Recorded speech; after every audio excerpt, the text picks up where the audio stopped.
Hi, my name is Dr. Fox, licensed psychologist in the state of Texas. And in this video, we're going to discuss a very hard topic, abusive relationship. I'm going to discuss the four main categories of an emotionally abusive relationship, which can be a very complex dynamic and not always easy to identify when you're in it until you're deep in it. We will then identify the 10 signs of an abusive relationship, as well as what you can do about it and how you can heal from it. Please like, share, subscribe, and let's take a look at the components of abusive relationships.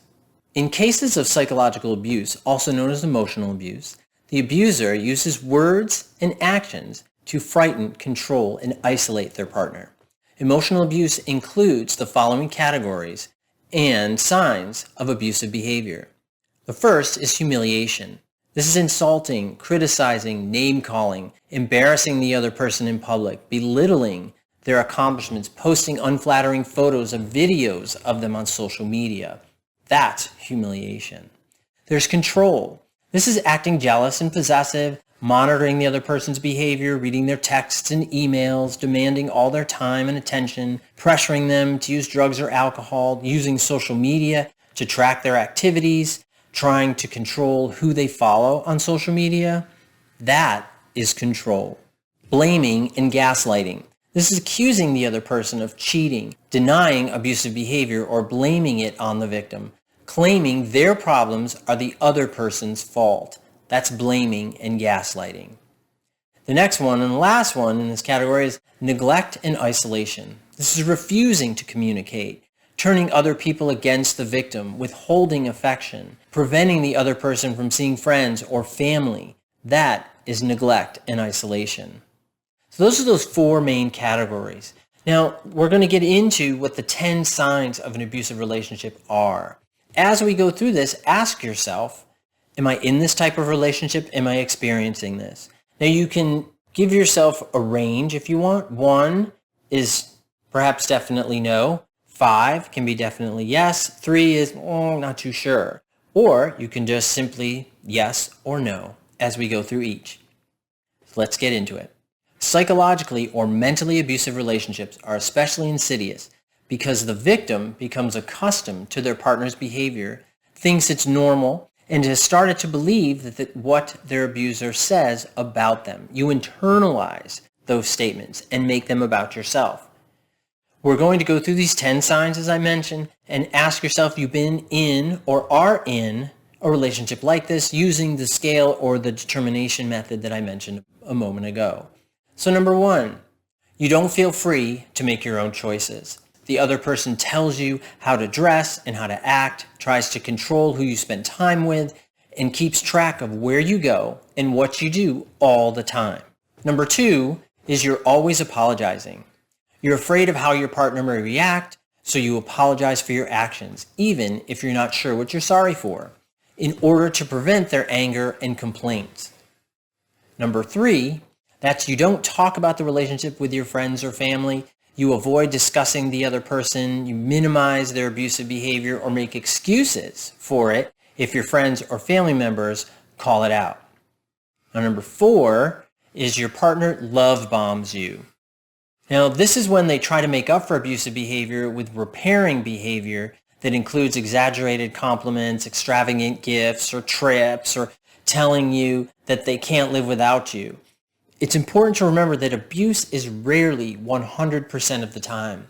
A lot of times there is repairing behavior in an abusive relationship, in the abusive cycle. So what happens is you have the abuse that occurs, right? And that may happen for a while. Then you have the repairing. Then you may have a period of dormancy where there isn't really any abuse. Things maybe are tense, but everyone kind of stays away from one another, whatever it may be. And then the abuse occurs again, for whatever that may be. Then after the abuse is done, then you have the repairing behavior, which is, again, the love bombs that I just mentioned. Number 5, you feel like everything that's wrong with the relationship is your fault. Emotional abuse often includes convincing the other person that they need to be criticized and told what to do because of their poor behavior and decision-making ability. And if they were better, there wouldn't be a problem in the relationship. Number 6 is your disagreements turn into intense fights. Rather than being productive, arguments blow up into yelling and insults that feel very threatening and very scary. Number 7, this is you never know which version of your partner you're going to get. Very unpredictable, right? They're hot and cold sometimes, right? They're up and down, sometimes withdrawing or insulting, and then they draw you back in by being suddenly attentive and loving, right? Remember the love bombs, right, of number 4. And a lot of times this can be what I like to call a narcissistic tease strategy, which is, right, at first, they abuse you and they make you feel low, which makes the narcissist feel very strong and powerful. Then once that person, or if that person is felt low enough, small enough, then they decide to leave. So then what happens is the narcissists, who are, a lot of them can be very charming and very loving, or they're very good at reading others and what they need. So then they see that, they start to play on that. Then the person who was experiencing the abuse, the receiver of the abuse, then is like, oh, maybe he or she's changed. Okay, and they go back. And then again, you end up on that cycle. Number 8, you get shut down when you try to communicate. So the other person dismisses your needs or concerns or responds to them with sarcasm and disgust. Number 9, you've lost confidence in your own perspective. You've been told so many times that you're wrong, stupid, or crazy that you've started to believe it. Remember, whatever we tell ourselves over and over again will eventually be ingested and become part of our perception. This can go for the negative, certainly, but it can also go for the positive.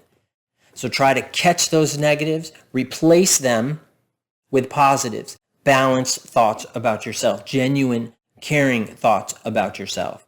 And the last one, number 10, is you've forgotten what you used to be like before the relationship. You no longer spend time on your own, doing things you care about, or spending time with close friends that you don't remember what it felt like to be a strong and independent person. Now, some folks have never felt like a strong and independent person. I think in those instances, what we need to do is we need to revisit how we would imagine ourselves, or initially visit how we would imagine ourselves to be that strong and independent person. What would that be like? What are those components? Get as concrete and clear as you can in what are those traits. What are those traits that you admire in other people that seem strong and independent? How can you get those traits? Learning different ways of thinking and behaving and interacting has to start with you, but it has to start with your beliefs in yourself. It has to start with how you see yourself. And then it will eventually help you identify significant others, people you want to be close to, and then it can help you define those relationships you want to be in, people you want to be close to, people you want to be connected to. But we have to start with ourselves. We have to start with what we believe about ourselves, and we can make that positive by catching those things, challenging those things, and doing those things differently. If you answer yes, and feel you're in an abusive relationship, it's important to take steps to repair the damage that's done to your self-worth, self-confidence, independence, and ability to trust others. Recovering from emotional abuse starts with recognizing that the abuse took place, rather than minimizing or denying it to yourself. The next step is to start challenging those mental patterns that are linked to the abuse. We just talked about those. A lot of those self-degrading comments and statements. Now, this can also include shifting negative thoughts and beliefs, such as thinking the abuse was your fault, that you will never be in a healthy relationship, or that you could have done something different that would have prevented the abuse. In addition, healing from an emotionally abusive relationship involves honoring your own needs and desires by doing what you love and what makes you truly happy. This includes promoting authentic connections with trusted friends who have your best interest at heart, and placing self-care or rebalance your nervous system after the chronic stress of an abusive relationship. Lastly, please find a mental health provider to help you work through this and change those patterns that kept you in and perhaps continuing to seek relationships with a high probability of abuse. That doesn't mean it's your fault. That's not at all what I'm saying. What I'm saying is that I think that we have a tendency to seek out other individuals that are likely to fulfill the patterns that we learned when we were younger. So what it is, it's about changing those perceptions, about changing those patterns, and you can absolutely do this. In the comments section, there are 2 websites that can help you get help. So please check them out if you feel that you're in an abusive relationship. And I wish you all the best. Please leave comments if you've successfully gotten out of an abusive relationship. How did you recognize it? How did you get out? Who helped you? Please leave positive comments that people can hear, that they can learn from and go forward. That's one of the great things about this channel, is that I think a lot of the viewers, folks like you who've seen this channel, are finding great benefit and leaving great comments that are helping others. And that is what really motivates me to keep doing this. So thank you all very much. Like, share, and subscribe. Please stay safe and be well. Thank you. Bye-bye.